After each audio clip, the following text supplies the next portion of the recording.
waxaan salaamayaa ugu horeyntii shacabka Soomaaliyeed meel walba ay joogaan 23 February 2017 ayaa la ii magacaabay xilka ra'iisul wasaarenimada qiyaastii 1247 maalmood ayaa ka soo wareegtay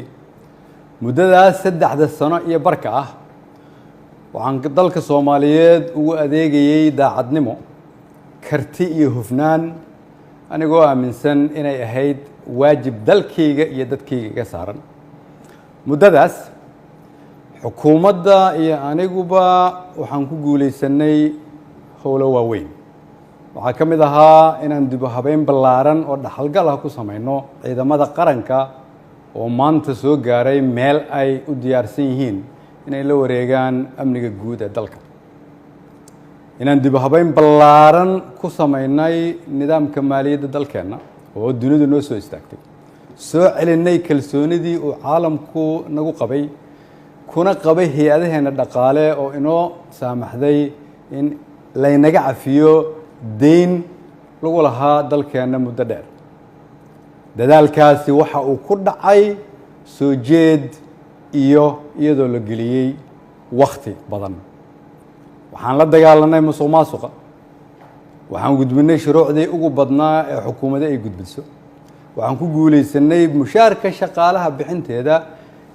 iyo mushaarka ciidanka oo bil walba laga soo bilaabo Janaayo 2017 uu qof waliba qaatay waxaan ku guuleysanay dowlad wanaag iyo amaano waxaan ku guuleysanay annagoo dib u soo nooleynay sharaftii ummadda Soomaaliyeed si loo ilaaliyo dhammaan guulahaas ay xukuumadda iyo shacabka Soomaaliyeed gaareen dhammaan shacabka Soomaaliyeed oo qayb ka ahaa rabana in la sii joogteeyo waxaa lagama maarmaan ah ilaalinta nidaamka awood isku wareejinta dalka oo si dimuqraadi ah u dhacda anigoo gudanaya waajibka arrinkaas iga saaran ayaan xukuumadda faray inay ka shaqeyso in dalku aado doorasho lagana fogaado muddo kororsi oo dhalin kara khalkhal siyaasadeed mid amni iyo mid dhaqaale waxaan ka shaqeynay isu keenidda dowlad goboleedyada iyo dowladda federaalka isugu keenay magaalada Dhuusamareeb si go'aan loo dhan yahay looga gaaro doorashada hadda dalka ku soo fool leh waxaan isku raacnay in la isku soo laabto 15 Agoosto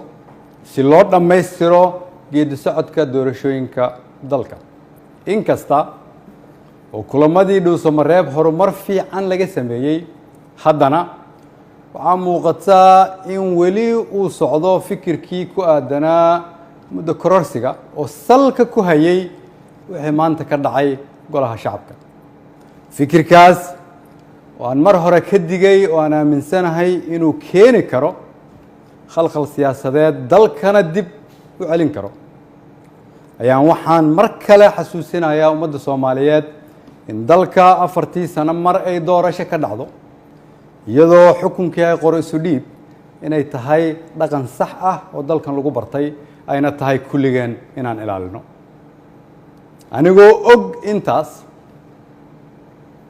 anigoo og in wixii maanta golaha shacabka ka dhacay ay ahaayeen sharci darro aan loo marin habraacii saxda ahaa ee xilka qaadis xukuumadeed anigoo og inaanay ku jirin ajandaha anigoo og inaan laga doodin anigoo og inaan loo codayn anigoo og inaanay waafaqsanayn dastuurka iyo shuruucda dalka haddana waxaan go'aansaday inaan anigu ummadda Soomaaliyeed u noqdo tusaale oo aan iska casilo xilka aan ummadda Soomaaliyeed u hayay anigoo dhowraya midnimada dalka iyo inaan dib loogu laaban burbur iyo dhibaato si aan ugu tiro shacabka Soomaaliyeed qaybna aanan uga noqon khalkhal iyo dib u dhac siyaasadeed oo dalka ku dhaca mid dhaqaale iyo mid amni mid bulsho ayaan sida ummadda Soomaaliyeed ugu baratay waxaan u noqonayaa tusaale inaanan marna halkan xukun u joogin laakiin aan u joogay inaan shacabka Soomaaliyeed u adeego waxaan u mahad celinayaa madaxweynaha oo fursad ii siiyay inaan shacabkayga u adeego golahaygii wasiirada oo igu garab istaagay inaan dalkan samata bixino shacabka Soomaaliyeed oo hiil iyo hooba ila garab taagnaa iina ogolaaday inaan soo hor istaago oo aan u shaqeeyo mar walbana garabkayga taagnaa iina hiiliyay waxaan u mahadcelinayaa saaxiibada Soomaaliya oo xilliyo adag iyagana na soo garab istaagay ummadda Soomaaliyeed waxaan u rajaynayaa barwaaqo dalkan rajo ayaan ka leenahay kulligeen dalka ayaa kulligeen inaga weyn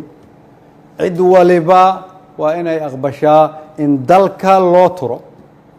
maanta waa maalinteydii aniga ayaa u turay dalka shacabka Soomaaliyeed meel walba ay joogaan waxaan leeyahay waxaan idinkugu adeegay awooddii ugu sarreysay oo aan awoodo haddii ay wax iga khaldameen waxaan idin weydiinayaa inaad cafisaan wasalaamu calaykum waraxmatullahi wabarakatu